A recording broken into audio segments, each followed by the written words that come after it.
ल गाइस सम्पूर्ण परिवारजनहरूले चाहिँ हाम्रो पूजा गर्दै हुनुहुन्छ। आज गोवर्धन गाई गोरुको र गोवर्धन पूजा गर्दै हुनुहुन्छ। म पनि पूजा गर्छु भनेको यो सरिता म्याडमले के भनी त आफै गोबर जस्तो छस् त गोबर जस्तो मान्छेले पूजा गर्नु जरुरी छैन त क्यामेरा समात भनी के गाइस यस्तो भनेर मलाई अलिकति पीडा भयो तर पनि अब क्यामेरा समातेर बस्नु परेको छ हैन दिन्छ त्यसले आनन्द दिइरहेको सरिता म्याडमले कनाइदिनु भएको आमाले पनि गर्दै हुन्छ।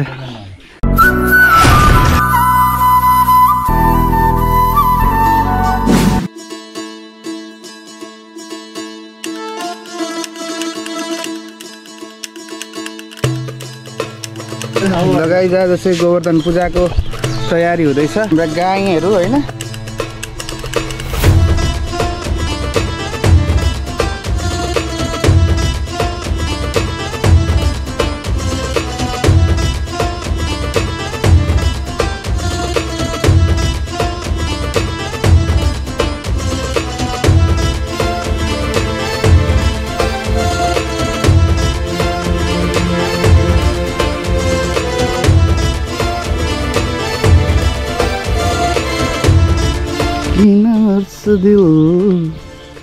लगाइ हाम्रो गोटेला परिवारले चाहिँ पूजा आराधना गर्दै हुनुहुन्छ भने म क्यामेरा मेनमा म उभिएको छु किनभने यसले त गोबर जस्तो मान्छे क्यामेरा समात तैँले पूजा गर्नु पर्दैन त आफै गोबर होस् भनेर यसले मलाई भनिसक्यो। यो चाहिँ हाम्रो सरिता म्याडमको गाई हो हैन।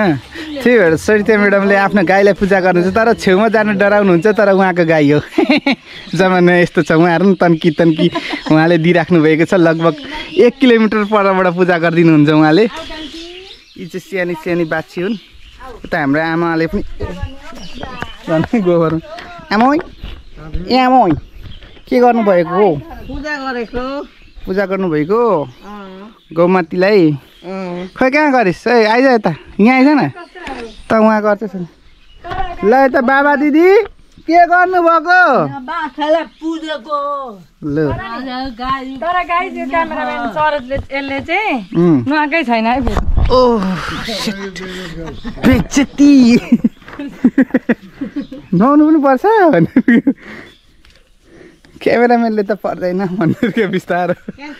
ल हाम्रो यो चाहिँ कान्छी हुन् बाछी मान्दिनन् फेरि उनले चाहिँ जति राउन्ड घुर्छ कि मम्मीलाई चाहिँ 1 लाख हाल्छु कसले मम्मीलाई चाहिँ 1 लाख त दिइहाल्छ। मम्मीले मलाई झापड धेरै हानेकाले गर्दा यो बाछीले बदला तिर्दैछिन्। गौमाताले यो आमालाई टेन्सन भइसक्यो।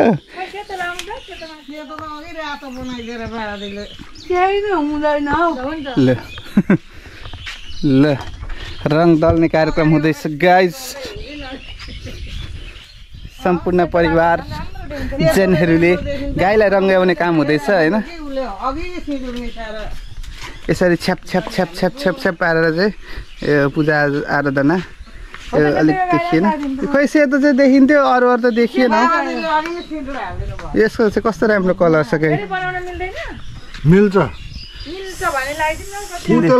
के किन म्याडम यो पहिले गाईलाई पूजा गरियो यो के भएर यो हाम्रो? अनि गाईलाई अब अरू बेला हो भने चाहिँ हिजो गाईलाई आज यो गोबरलाई पूजा गरिन्थ्यो। अब पहिला खान्छ गाईले खाएपछि पहिला गाईलाई पूजा गरेर गाईले निकालेको गोबरलाई चाहिँ भोलिपल्ट टेक्नोलोजी आएको है फेरि हो के टेक्नोलोजी हाम्रो सरिता म्याडमको टेक्नोलोजी। हामी छायामा बस्छ त कालो देखिँदो रहेछ त्यही भएर घाममा आइहाल्नुपर्छ कालो देखिन्छ होइन। तिमी त गोरी छौ नि हौ साह्रै जस्ती छौ नि हौ गाँठे। हाम्रो भरे बाख्रालाई के अरे भरे बाख्रालाई यसलाई पनि लगाइदिनु बनाएर अलिअलि बेइज्जती भयो जस्तो पनि फिल हुन्छ। हाम्रा घरका 2 जना लक्ष्मीहरू चाहिँ हाम्रो यता एकजना लक्ष्मी उता एउटी लक्ष्मी यता हाम्रो अर्की लक्ष्मी होइन। पखै यहाँ पहिले बाबा दिदीको खिच्दै हाम्री लक्ष्मी घरकी लक्ष्मी बाबा दिदीले तीको माला लगाइदिँदै हुनुहुन्छ। खै मन्त्र पढ्नु भएको मन्त्र पढ्नु मन्त्र ल बाबाजीले लाउनु भयो दुईजना लक्ष्मी म अलक्षिनी भन्छ नि यहाँ डुल्लै हेलो हौ दाइ हेलो चन्द्र दाइ हिँडिसक्नु भयो ल जाएर सरिता म्याडमले अब लाउनु हुँदैछ तिमी चाहिँ अलिक अन्धकारमा आयो नि त देखिँदैनौ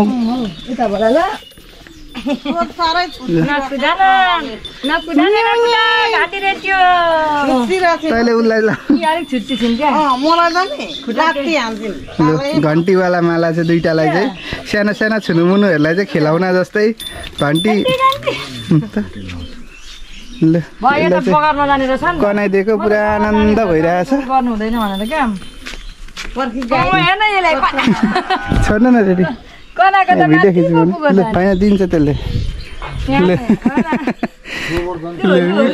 आनन्द दिइरहेको सरिता म्याडमले कनाइदिनु भएको आमा आमाले पनि गर्दै हुन्छ ल गाइस ल यता बाबाले पनि देखिदिनु अरे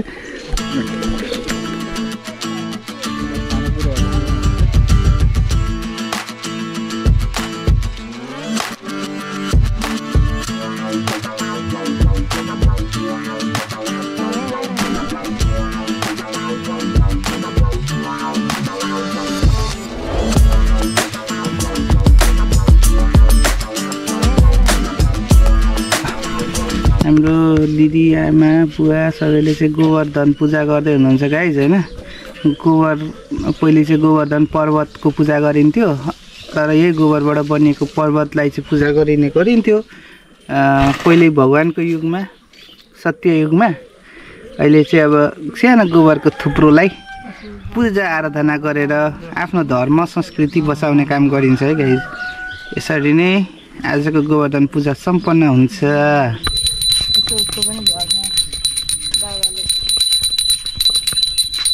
हाम्रो भान्जीले पनि गोवर्धन पूजा गरेर सक्नुभएको छ र यसैसँग आजको गोवर्धन पूजा पनि यहीँ समाप्त हुन्छ गाइज